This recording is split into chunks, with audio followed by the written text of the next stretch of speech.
یہ تو ہونا ہی تھا. ملک بحرانوں کی دلدل میں دھنستا چلا گیا. ان کو کیا فرق پڑتا ہے ملک جس طرف جائے؟ ان کے لیے تو بس ان کی سیاست چمکنی چاہیے. بجٹ ون ٹائم ڈاکیومنٹ نہیں ہوتا. جو انڈائریکٹ ٹیکسز ہوتے ہیں امیر اور غریب سب کے لیے ایک برابر ہوتے ہیں. ایک مضحکہ خیز اصطلاح ہے نان فائلر. اکانومی کو ڈیجیٹائز کرنا بہت ضروری ہے. تعلیم کا جو بجٹ ہے کیونکہ شرمناک حد تک اس کو کم کر دیا گیا ہے کہ ہم گھاس بھی کھا لیں گے لیکن ہمیں تعلیم کو بہتر کرنا ہے. پرائیویٹ سیکٹر صرف پروفٹ کو دیکھتا ہے. اکانومسٹ نے نہ کبھی کسی سیاستدان نے ذکر بھی کیا ہے کہ روزگار دینا جو ہے وہ ریاست کی ذمہ داری. پاکستان جو ہے وہ اس وقت وہ لبرل معیشت کے چنگل میں ہے. یہ صرف آپ کو بیوقوف بنانے کے لیے آپس میں لڑتے ہیں جھگڑتے ہیں. ریاست کا کام خیرات دینا نہیں ہے. پاکستان کی ریاست کی شہرت اس وقت اس طبقے کے ہاتھ میں ہے جو کہ نہایت ظالم ہے. ایک بڑی سیاسی انقلابی پارٹی کے بغیر یہ ملک نہیں بدل سکتا. آج کل جیسے آپ کو پتا ہے کہ بجٹ ایک ہاٹ ٹاپک ہے. ابھی اپروو تو نہیں ہوا لیکن وہ پریزنٹ کر دیا گیا ہے. اب بجٹ پہ جو بات ہو رہی ہے وہ اس کے اعداد و شمار پہ ہو رہی ہے اور ہر ایک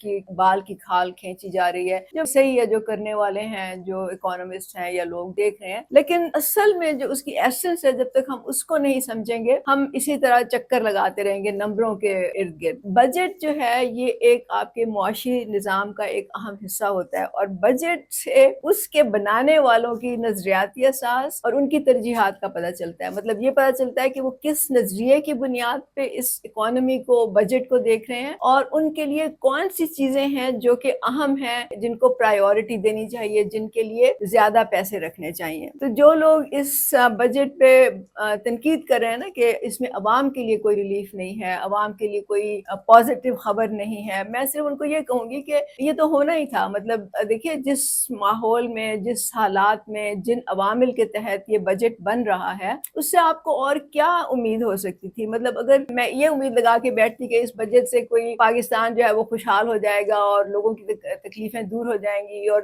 غربت بھی ختم ہو جائے گی اور لوگوں کو ریلیف ملے گا تو یہ میری لا علمی ہوتی, نادانی ہوتی, خوش فہمی ہوتی, جو بھی آپ سمجھ لیں. لیکن یہ ہونا نہیں تھا, یہ تو مجھے معلوم تھا. اب آپ یہ دیکھ لینا کہ یہ بجٹ کن حالات میں بن رہا ہے. جو حالات ہیں اس وقت مطلب جس ملک میں سرمایہ داری کی ایک سب سے زیادہ بھدی شکل جو ہے وہ رائج ہے, اس ملک میں وڈیرا شاہی کا جبر ہے, پھر جن لوگوں کے ہاتھوں میں ریاست ہے جو لوگ کنٹرول کر رہے ہیں ان کے مفادات کیا ہیں, ان کے مفادات تو اس نظام سے جڑے ہیں. پھر پچھلے جو 3-4 سال ہیں جس میں عمران خان نے آ کے سڑکوں پہ انتشار کی, فساد کی, لڑائی جھگڑے کی جو سیاست کی جس سے کہ معاشی عدم استحکام ہوا, جس سے سماجی عدم استحکام ہوا اور جس سے سیاسی عدم استحکام ہوا اور ملک جو ہے وہ بحرانوں کی دلدل میں دھنستا چلا گیا. تو اس وقت یہ صورتحال تھی کہ یہ کہا جا رہا تھا کہ ملک ڈیفالٹ کرنے جا رہا ہے اور پی ٹی آئی کے اور ان کے جو حامی لوگ تھے وہ تو دعائیں کر رہے تھے کہ ڈیفالٹ ہو, وہ تو پریڈکٹ کر رہے تھے کہ جی پاکستان سری لنکا کی طرح ہونے جا رہا ہے. وہ تو آئی ایم ایف کو خط لکھ رہے تھے کہ پاکستان کو پیسے مت دو تاکہ ان کو یہ ہو کہ جی ہمارے بغیر تو ملک چل ہی نہیں سکتا. وہ تو ایکسپیٹ پاکستانی جو باہر بیٹھے ہیں ان کو کہہ رہے تھے کہ آپ پاکستان پیسہ بینکوں کے ذریعے نہیں بھیجو, آپ انلیگل چینلز کے ذریعے بھیجو تاکہ ملک جو ہے وہ خسارے میں ہی رہے. حالانکہ ان کو پتا تھا, عمران خان کو بھی پتا تھا, اس کے لیڈروں کو بھی پتا تھا, لوگوں کو بھی پتا تھا کہ اگر ایسا ہوا تو اس کا جو سب سے بوجھ ہے زیادہ وہ عام لوگوں پہ پڑے گا, وہ اشرافیہ پہ نہیں پڑے گا. لیکن ان کو کیا فرق پڑتا ہے ملک جس طرف جائے, ان کے لیے تو بس ان کی سیاست چمکنی چاہیے. تو یہ وہ حالات ہیں جس کے تحت جو ہے یہ بجٹ اس وقت بنا ہے. ہم اس بجٹ پہ مختلف اینگل سے بات کر سکتے ہیں, ہم اس کی ہر چیز میں کیڑے نکال سکتے ہیں, ہم اس کو ایک بیلنس طریقے سے دیکھ سکتے ہیں کہ اس میں پازیٹیو کیا کیا چیزیں ہیں اور ہم یہ دیکھ کے پھر ہم مستقبل کو بھی تھوڑا سا پریڈکٹ کر سکتے ہیں. دیکھیں بجٹ جو ہوتا ہے وہ صرف ون ٹائم ڈاکیومنٹ نہیں ہوتا, بجٹ تو ہر سال بنتا ہے نا, اور بجٹ جیسے میں نے کہا بنانے والوں کی ترجیحات کو ریفلیکٹ کرتا ہے. جو آج کا بجٹ ہے وہ اگلے سال کا بجٹ سے بہتر ہوگا, کن حوالوں سے بہتر ہوگا یہ دیکھنا پڑتا ہے. تو آپ جب ٹریک کرتے ہیں تو اس سے آپ کو تھوڑا بہت پتہ چلتا ہے کہ بجٹ یا ملک جو ہے وہ بہتری کی طرف جا رہا ہے یا نہیں. میں آپ کو اس کی ایک مثال دیتی ہوں کہ ہمیشہ یہ شکایت کی جاتی ہے اور درست بھی ہے کہ ہم خسارے میں جاتے ہیں, مطلب ہمارا بجٹ ڈیفیسٹ ہوتا ہے جس کو ہمیں پھر قرضے لے کے یا باہر سے پیسے لے کے یا ملکوں سے مانگ تانگ کے ہمیں وہ پورا کرنا پڑتا ہے. اس کی میں آپ کو چند اعداد و شمار بتاتی ہوں. اچھا 2018 جب عمران خان حکومت میں آئے, 2018 19 کا جو بجٹ تھا اس میں جو بجٹ ڈیفیسٹ تھا وہ 8.9% آف جی ڈی پی تھا، مطلب جی ڈی پی کا 8.9% تھا. اس سے اگلے سال 1920 میں یہ جو فگر تھی 8.1% پہ چلی گئی، مطلب تھوڑی سی کم ہو گئی. اس کے بعد 2020 اور 21 میں 7.1 یا 7.1 پہ چلی گئی، جو اس سے بھی بہتر تھی. اس کے بعد 21-22 کا جو بجٹ تھا اس میں یہ 9% چلی گئی. وہ کیوں چلی گئی 9%؟ کیونکہ 22 میں عمران خان کو نکالا گیا، اس نے وہ طوفان بدتمیزی برپا کیا کہ ہر چیز تہس نہس ہو کے رہ گئی. اکانومی کا بیڑا غرق ہو گیا، لوگوں کی بدحالی کی کوئی انتہا نہیں رہی، مہنگائی اور معیشت کا برا حال ہو گیا. تو آپ کو پتا چلتا ہے کہ وہاں پہ تو 21-22 میں آپ کی جو بجٹ ڈیفیسٹ تھا وہ جی ڈی پی کا 9% تھا، 9% تھا. یہ بہت ہائی فگر ہے. اور اس دفعہ جو بجٹ ہے یہ مطلب 25-26 کا جو بجٹ ہے اس میں یہ نمبر 3.9 ہے، مطلب 3.9% ہے. اس سے ہمیں یہ پتا چلتا ہے کہ کم از کم ایک یہ جو نمبر ہے یہ بہتری کی طرف جا رہا ہے. اور یہ لوگ تو دعویٰ کر رہے ہیں کہ ایک دہائی میں یہ سب سے کم ڈیفیسٹ ہے اس وقت جو ہم دیکھ رہے ہیں، یا اس بجٹ میں انہوں نے پریڈکٹ کیا ہے. آن دی ادر ہینڈ جب ہم دیکھتے ہیں کہ انڈائریکٹ ٹیکسز اور ڈائریکٹ ٹیکسز جو ہیں ان کا ریشو کیا ہے، کیونکہ جو انڈائریکٹ ٹیکسز ہوتے ہیں وہ امیر اور غریب سب کے لیے ایک برابر ہوتے ہیں، مطلب امیر بھی اتنا ہی ٹیکس دیتا ہے جتنا غریب دیتا ہے. جبکہ جو ڈائریکٹ ٹیکس ہے جو آمدنی پہ لگتا ہے، آپ کے ریونیوز پہ لگتا ہے، اس پہ جو ظاہر ہے زیادہ آمدنی والے لوگ ہوتے ہیں وہ زیادہ ٹیکس دیتے ہیں، اور جو کم آمدنی والے ہوتے ہیں وہ کم دیتے ہیں ٹیکس. تو جب انڈائریکٹ ٹیکسز آپ کی زیادہ جو آپ ٹیکسز کلیکٹ کریں گے وہ انڈائریکٹ ٹیکسز سے کریں گے، اس کا مطلب ہے کہ ٹیکسز کا بوجھ جو ہے وہ عام لوگوں پر زیادہ ہے. تو اس بجٹ میں بھی وہی ہے، اس میں کوئی بہتری نہیں آئی. تو اس کا مطلب ہے کہ اس حوالے سے ان کی ترجیحات ابھی تک وہی ہیں کہ انہوں نے امیروں پہ ٹیکس نہیں لگانا. انہوں نے جو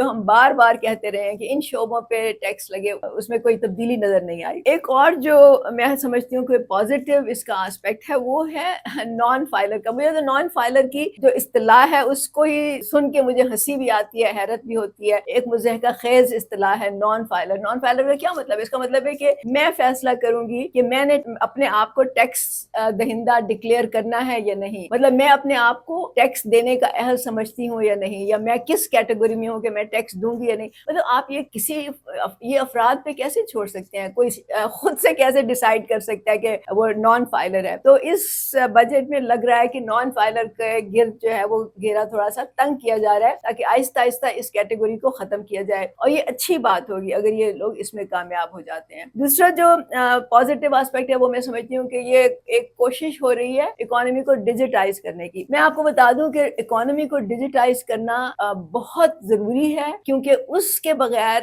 آپ گورنمنٹ کی پرفارمنس کو بہتر نہیں کر سکتے، اس کو ٹریک نہیں کر سکتے، اس کی جواب دہی نہیں آپ مانگ سکتے. لیکن اس کو امپلیمنٹ کرنا اتنا ہی مشکل ہے. اور وہ کیوں مشکل ہے؟ کیونکہ یہ جو لوگ جنہوں نے یہ سسٹم قائم کیا ہے وہ نہیں چاہتے کہ ان کو ٹریک کیا جائے، وہ نہیں چاہتے کہ ان کی دولت کا حساب کتاب سب کے سامنے کھل کے آ جائے، یا وہ نہیں چاہتے کہ ان میں اس میں خرد برد کرنے کا جو موقع ہے وہ ختم ہو جائے، یا ان کو فگرز کو، نمبرز کو تبدیل کرنے کی، یا جو بھی وہ اس میں گھپلے ڈالتے ہیں، اگر ڈیجیٹائز ہو جائے یہ سب کچھ تو وہ نہیں کر سکیں گے. تو وہ اپنی طرف سے پوری کوشش کریں گے، ہر حد تک جائیں گے کہ اکانومی کو ڈیجیٹائز نہ کیا جائے. تو یہ ہم دیکھتے ہیں کہ یہ جو حکومت ہے یہ اپنی رٹ کتنی قائم کر سکتی ہے اور کہاں تک اکانومی کو ڈیجیٹائز کر سکتی ہے. اور پھر بجٹ کی ایک ڈائریکشن آپ کو پتہ چلتی ہے جب بجٹ پریزنٹ ہوتا ہے کہ اگر اسی سمت میں ہم چلتے رہے تو ہم 4 سال کے بعد، 5 سال کے بعد، 10 سال کے بعد ہم کہاں تک پہنچے ہوں گے. لیکن میں آپ کو بتا دوں کہ جو پاکستان کا حال ہے، جہاں پہ جس طرح کے سیاسی ٹرموائل ہوتے ہیں، جس طرح کی اچانک تبدیلیاں آتی ہیں، اس سے یہ سب کچھ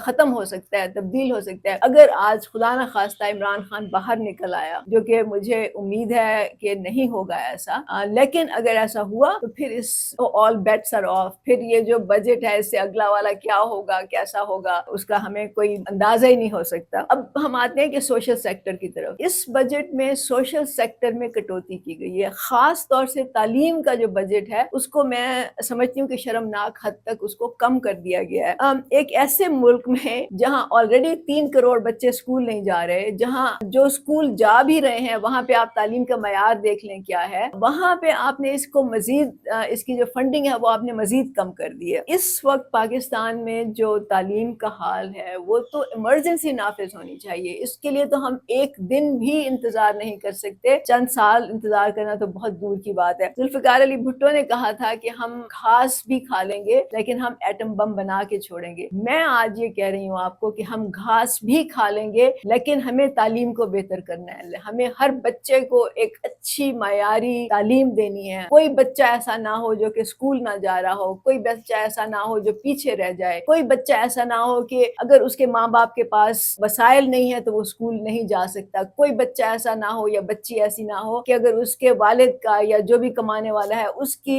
خدا نہ خواستہ اس کا انتقال ہو گیا ہے, خدا نہ خواستہ وہ اپاہج ہو گیا ہے, تو وہ اسکول جانا بند کر دے, اس کے بجائے اس کو روزی روٹی کمانے کا بوجھ اٹھانا پڑے. یہ ہم افورڈ نہیں کر سکتے. جو بھی مرد اور عورت چاہے جتنی بھی عمر ہے اس کی, اگر وہ پڑھنا لکھنا چاہتے ہیں, اگر وہ تعلیم حاصل کرنا چاہتے ہیں تو ان کے لیے ذرائع مہیا ہونے چاہیے. مطلب دیکھیے آج کل ٹیکنالوجی کا ذریعہ ہر ایک کے ہاتھ میں موبائل فون ہے, یہ بہت آسانی سے ہو سکتا ہے اگر پولیٹیکل ول ہو, اگر آپ چاہتے ہو کہ ایسا ہو. لیکن یہاں پہ پولیٹیکل ول نہیں ہے, اور ایک جو ایجوکیٹڈ سٹیزنز ہوتے ہیں آپ کے, وہ یہ لوگ جو ہیں یہ جو بڑا سرمایہ دار جاگیردار طبقہ ہے یہ اس کو اپنے لیے تھریٹ سمجھتا ہے. تو اگر جو اس وقت حکومت ہے اگر وہ چاہتی ہے کہ کوئی چیز بدلے تو وہ نوجوانوں پہ فوکس کرے گی. ہمیں وہ نوجوان چاہیے جو امپاورڈ ہوں, جو کانفیڈنٹ ہوں, جو جن کے پاس سکلز ہو, جن کی کیپیسٹی بلڈنگ کی جائے, جن کو طرح ٹیکنالوجی میں ان کو آگے لے کے آیا جائے. یہاں پہ ٹیلنٹ کی کمی نہیں ہے, کمی ہے تو مواقع کی ہے, کمی ہے تو وسائل کی ہے. جب تک یہ ڈیفیسٹ دور نہیں ہوگا, ہم جتنی مرضی ایٹمی قوت بن جائیں, جتنا مرضی ہم دفاعی بجٹ پہ خرچ کر لیں, ہم ترقی نہیں کر سکتے, ہم خود مختار نہیں ہو سکتے, اور ہم اپنا دفاع بھی نہیں کر سکتے. تو یہ میں ایک میسج ہے جو کہ میرا خیال ہے کہ سب لوگوں تک پہنچنا چاہیے, خاص طور سے وہ لوگ جو بجٹ بنا رہے ہیں. مجھے سمجھ نہیں آتی ہنسوں یا روں. جہاں ایک طرف انہوں نے تعلیم کے بجٹ میں کمی کی ہے, وہاں دوسری طرف انہوں نے اشرافیہ کے خاص جو گروپس ہیں ان کو مزید مراعات دی ہیں. مطلب وزیر اعظم ہاؤس اور پریزیڈنٹ ہاؤس کے انہوں نے اخراجات میں مد میں انہوں نے فنڈ زیادہ کر دیے ہیں, انہوں نے کچھ لوگوں کی تنخواہیں زیادہ کر دی, اور میں نے تو یہ سنا ہے کہ انہوں نے مہنگی مہنگی گاڑیاں امپورٹ کی ہیں اپنے لیے. تو اس سے ان لوگوں کی بے حسی, بے رحمی اور بے شرمی کی انتہا آپ کو نظر آتی ہے. مجھے نہیں سمجھ آتی ہے کیسے لوگ ہیں جو یہ سوچ بھی سکتے ہیں اس وقت یہ کرنے کا. ایک جو اہم بات ہے جو کہ شاید اکانومسٹ بھی بات نہیں کر رہے, اور کیونکہ یہ بہت ہی کرٹیکل آئیڈیا ہے, کیونکہ جو بجٹ ہوتا ہے جیسے میں نے کہا وہ اکانومی کو ریپرزینٹ کرتا ہے, اکانومی میں آپ کی ترجیحات کو ریپرزینٹ کرتا ہے, لیکن اس کے پیچھے ایک نظریہ ہوتا ہے. مطلب اس سے آپ کی نظریاتی اساس کا پتہ چلتا ہے, اس سے یہ پتہ چلتا ہے کہ کیا یہ ریاست نیو لبرل اکانومی پہ بلیو کرتی ہے, فری مارکیٹ اکانومی پہ بلیو کرتی ہے, یہ پرائیویٹ سیکٹر کو کھلی چھٹی دینا چاہتی ہے, کیا یہ ریاست اس معیشت میں اپنا کیا کردار ادا کرنا چاہتی ہے, کیا یہ کرٹیکل سیکٹرز ہیں جو اسٹریٹجک امپورٹنس ہے جن کی ملک میں, کیا اس میں بھی اپنا کنٹرول رکھے گی, اس کو بھی گائیڈ کرے گی یا نہیں کرے گی, یا ہر چیز جو ہے وہ پرائیویٹ سیکٹر کے ہاتھ میں دی گئی. تو وہ تو آپ کو نظر آ رہا ہے کہ اس ملک میں اس وقت خاص طور سے جو سوشل سیکٹر کی سہولیات ہیں, مطلب جس پہ اس ملک کے کروڑوں لوگ جو ہیں نہ صرف کہ اڈلٹس بلکہ بچوں کے مستقبل کا دار و مدار ہے. مطلب تعلیم ہے, علاج ہے, ٹرانسپورٹ ہے, یہ سب کے سب انہوں نے پرائیویٹ سیکٹر کے حوالے کر دیے ہیں. پرائیویٹ سیکٹر صرف پروفٹ کو دیکھتا ہے, وہ کوالٹی کو نہیں دیکھتا, وہ لوگوں کی ضروریات کو نہیں دیکھتا. ان کے ذہن میں یہ نہیں ہوتا کہ اس وقت تعلیم جو ہے کن سکلز کی ضرورت ہے, بچوں کو کس طرح سے گائیڈ کرنا چاہیے. وہ صرف پیسہ بناتے, ڈگریاں دیتے ہیں اور پیسہ بناتے ہیں. اور پھر روزگار کی ہم بات کرتے ہیں. میں نے تو جہاں تک دوسری جگہوں پہ دوسرے ممالک میں بجٹ کو دیکھا, خاص طور سے میں امریکہ کی بات کروں گی, وہاں جب بجٹ بنتا ہے اس میں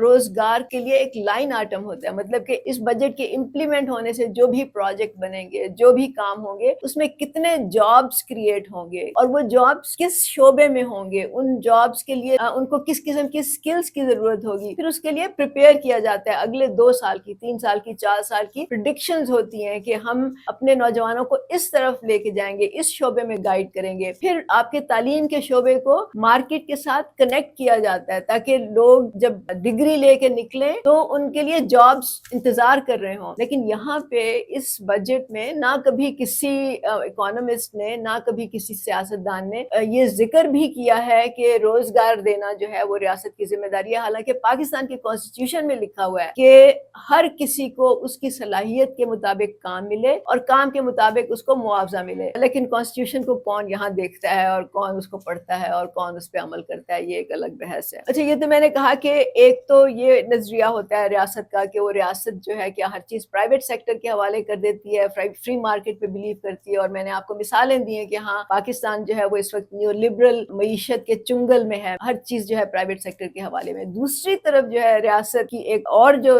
طریقہ ہوتا ہے, ایک اور نظریہ ہوتا ہے, وہ یہ ہوتا ہے کہ ریاست جو ہے وہ اکانومی میں نہ صرف کہ باقاعدہ انٹرفیئر کرتی ہے بلکہ اس کو مینج کرتی ہے, اس کو کنٹرول کرتی ہے, اس کو گائیڈ کرتی ہے, اس سے لوگوں کی ضروریات پوری کرنے میں وہ اپنا رول ادا کرتی ہے, وہ جاب کریشن میں اپنا رول ادا کرتی ہے, وہ جو اکانومی کے جو اسٹریٹجک سیکٹرز ہوتے ہیں اس پہ وہ میک شور کرتی ہے کہ اس کو نقصان نہ پہنچے, وہ پرائیویٹ سیکٹر کے ہاتھ میں نہیں ہو, وہ منافع خوروں کے ہاتھ میں نہیں ہو, بلکہ وہ پبلک کا کنٹرول ہو اس پہ. میں آپ کو بتاؤں کہ امریکہ میں جو پیٹرول ہے, کیونکہ پیٹرول انرجی ہے اور انرجی کے بغیر یہ ملک مطلب کیا دنیا نہیں چل سکتی, اور امریکہ کی ریاست کو معلوم ہے یہ. انہوں نے پتہ نہیں کتنے ملین بیرلز جو ہے پیٹرول کے ذخیرہ اندوز کیے ہوئے ہیں تاکہ کبھی بھی ایسا نہ ہو کہ امریکہ میں پیٹرول کی کمی ہو جائے, انرجی کا فقدان ہو جائے یا بحران پیدا ہو. کیا ہماری ریاست یہ کبھی سوچتی ہے؟ انہوں نے تو آئی پی پیز کے حوالے کر دیا سارا کچھ, پرائیویٹ سیکٹر کے حوالے کر دیا کہ جاؤ جی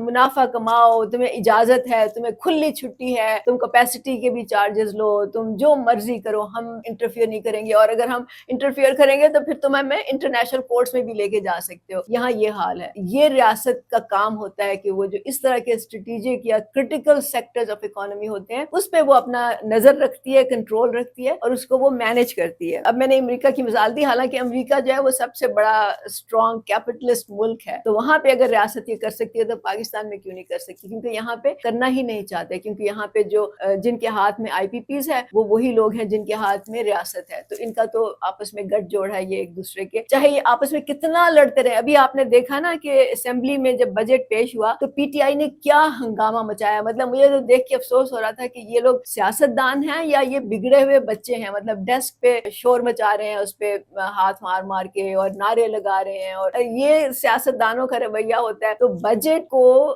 نہ یہ لوگ سنتے ہیں نہ یہ سمجھنے کی کوشش کرتے ہیں. ان کی میرا خیال ہے کہ to be honest P T I کے جو لوگ ہیں نا ان کی ذہنی کیپیسٹی نہیں ہے, ان میں انٹلیکچوئل اسٹرینتھ ہی نہیں ہے کہ وہ کسی بھی چیز کو سیریس انداز سے وہ اس پہ گفتگو کر سکیں, اس کو اینالائز کر سکیں, اس کو سمجھ سکیں. لیکن جو میں کہنا چاہ رہی ہوں وہ یہ ہے کہ چاہے وہ وہاں پہ کھڑے ہو کے کتنا بھی شور مچا رہے تھے, لیکن جب ان کی اپنی تنخواہوں میں اضافے کی بات ہوتی ہے نا تو آپ دیکھیں ایک چوں تک نہیں نکلتی ان کے منہ سے, یہ سارے بیٹھ کے اس پہ دستخط کر دیتے ہیں. اس سے آپ کو یہ پتا چلتا ہے نا کہ یہ سارے ایک ہیں, پیچھے سے اپنے مقصد کے لیے ایک ہے. یہ صرف آپ کو بے وقوف بنانے کے لیے آپس میں لڑتے ہیں, جھگڑتے ہیں, نعرے لگاتے ہیں. پیچھے چلے جائیں آپ کے تو ان کی دوستیاں بھی ہیں, یاریاں بھی ہیں, شادیاں بھی ہوئی ہیں, بزنس بھی ان کے آپس میں کمبائنڈ ہیں.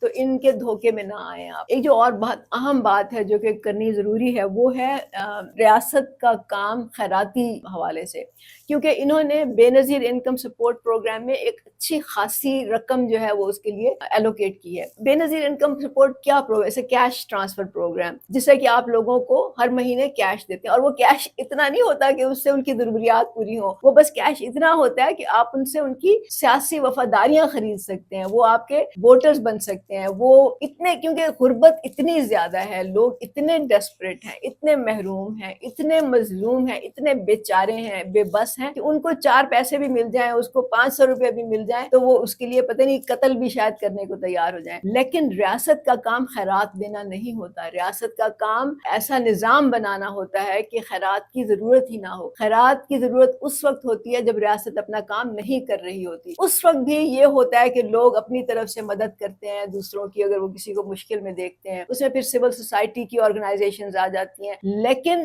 جس ملک میں, جس معاشرے میں جتنی زیادہ خیرات ہو رہی ہوگی, جتنی زیادہ لوگوں کو دیا جا رہا ہوگا, جتنے لوگ زیادہ آپ کے آگے ہاتھ پھیلا کے کھڑے ہوں گے, جتنے لینے والے زیادہ ہوں گے, اس سے اس معاشرے کی اس مقام تک پہنچا دیا گیا ہے جہاں نہ لینے والوں میں کوئی شرم ہے, غیرت ہے, نہ پھر دینے والے جو ہیں ان میں کوئی وہ اپنی رحم دلی کا اور اپنی سخاوت کا اور اپنے پرچار کر کے اسے وہ نیک نامی کمانا چاہتے ہیں. اور اس معاشرے میں آپ کو پتہ چلتا ہے کہ دولت کی تقسیم کتنی غلط ہے. آپ کو پتہ چلتا ہے کہ چند لوگ جو ہیں انہوں نے کنٹرول کیا ہوا ہے ہر چیز کو, جبکہ ملک کی جو اکثریت ہے وہ پیسے کی محتاج ہے. تو بے نظیر انکم سپورٹ پروگرام پہ پیسے زیادہ خرچ کرنا اس بات کی علامت ہے کہ اس ریاست کا کوئی ارادہ نہیں ہے لوگوں کو خوشحال کرنے کا, لوگوں کو روزگار دینے کا, لوگوں کو اپنے پاؤں پہ کھڑا کرنے کا، لوگوں کو خود مختار بنانے کا، کیونکہ یہ لوگ ایک خود مختار معاشرے سے، خود مختار قوم سے یہ لوگ ڈرتے ہیں۔ ان کو معلوم ہے کہ ان کی اجارہ داری ختم ہو گئی اگر لوگ معاشی طور پر خود مختار ہو گئے۔ تو بجٹ میں یہ چیزیں آپ کو کوئی نہیں بتائے گا جو میں آپ کو بتا رہی ہوں۔ مجھے معلوم ہے کہ اور بہت سے لوگ بات کر رہے ہیں سیلری جو طبقہ ہے اس پہ ٹیکسز کا، اور جو انرجی سیکٹر ہے اس پہ ٹیکسز کا، اور عام لوگوں کا جو وہ آپ کو باقی جگہوں سے پتہ چل جائے گا۔ میں آپ کو وہ باتیں بتا رہی ہوں جس کو جو اور کوئی نہیں بتائے گا آپ کو۔ میں آپ کو یہ بتا رہی ہوں کہ یہ جو ریاست ہے، پاکستان کی ریاست، اس کی شہرگ اس وقت اس طبقے کے ہاتھ میں ہے جو کہ نہایت ظالم ہے، بے رحم ہے، بے حس ہے، بے شرم ہے، جس میں لوگوں کے لیے کوئی درد نہیں ہے، جو صرف خود غرض ہے اور اپنا مفاد پرست ہے۔ آپ ان لوگوں سے اپنے حقوق لینے کے لیے آپ سمجھیں آپ کو کتنی جدوجہد کرنی پڑے گی۔ تو اب میں آپ کو ایک پیشن گوئی کرتی ہوں آپ کے سامنے۔ میری پیشن گوئی یہ ہے کہ اگر ریاست اسی طبقے کے ہاتھ میں رہی، یہی لوگ بجٹ بناتے رہے، تو آپ میری بات لکھ کے رکھ لیں کہ 100 سال کے بعد بھی آپ کا بجٹ یہی ہوگا، 100 سال کے بعد بھی عام لوگوں کے حالات یہی ہوں گے، 100 سال کے بعد بھی انڈائریکٹ ڈائریکٹ ٹیکسز کا ریشو یہی ہوگا، 100 سال کے بعد بھی بے روزگاری، بھوک، غربت، بیماری کا خاتمہ نہیں ہو سکے گا، کیونکہ یہ لوگ نہیں چاہتے کہ لوگ خوشحال ہوں، یہ لوگ نہیں چاہتے کہ لوگ ترقی پسند ہوں، یہ لوگ نہیں چاہتے کہ لوگوں کے ذہن کھلیں، وہ دنیا دیکھیں اور پھر ڈیمانڈ کریں کہ ہمارا ملک ایسا کیوں نہیں بن سکتا۔ تو جب تک یہ لوگ ریاست کو چلا رہے ہیں، جب تک یہ لوگ کنٹرول ہیں، جب تک یہ لوگ آپ کے حاکم ہیں، اور آپ نے ان کو حاکم بنایا ہوا ہے، آپ تو ان کے ارد گرد پھرتے ہو، آپ ان کے پیچھے گاڑیوں کے پیچھے بھاگتے ہو، آپ ان کی منت سماجت کرتے ہو، تو جب تک آپ یہ کرتے رہو گے، نہ صرف کہ آپ بلکہ آپ کی، جیسے میں نے کہا، 100 سال 500 سال تک بھی آپ کی آئندہ نسلیں اسی طرح رہیں گی اگر یہ ملک رہ گیا تب تک۔ تو میں آپ کو آخر میں یہ بتانا چاہتی ہوں کہ اس ملک میں طبقاتی نظام کو ختم کیے بغیر ترقی نہیں ہو سکتی، خوشحالی نہیں ہو سکتی، لوگوں کے مسائل جو ہیں وہ دور نہیں ہو سکتے، ختم نہیں ہو سکتے۔ برابری پارٹی کا جو منشور ہے اس میں ایک پوری، اس کا تو اب ٹائم نہیں ہے یہاں پہ، لیکن اگر ہم ہوتے تو ہم کیا کرتے؟ اگر ہم ہوتے اور ہم اتنی قوت سے ہوتے، مطلب کروڑوں لوگ ہمارے پیچھے کھڑے ہوتے، ہمارے پاس 2/3 اکثریت ہوتی ہے اسمبلی میں، تو ہم سب سے پہلے وڈیرہ شاہی کا ختم کرتے، زمین کا مسئلہ حل کرتے، ہم انڈسٹری میں ریاست کا اپنا کردار جو ہے وہ مضبوط کرتے، ریاست کو انڈسٹری جو ہے وہ لگاتی انڈسٹری، ہم نوجوانوں پہ، عورتوں پہ اپنا ان کو امپاور کرنے میں، ان کے لیے راستے کھولنے میں اپنا وقت صرف کرتے یا اپنے ریسورسز لگاتے، اور ہم اکانومی کی جو کرٹیکل سیکٹرز ہیں، جو اسٹریٹجک سیکٹرز ہیں، ان کو ریاست کے ہم کنٹرول میں لے کے آتے۔ تو جتنے بھی لوگ میری یہ بات سن رہے ہیں اور جتنے بھی لوگ اس بجٹ سے ناخوش ہیں، وہ یہ سمجھ لیں کہ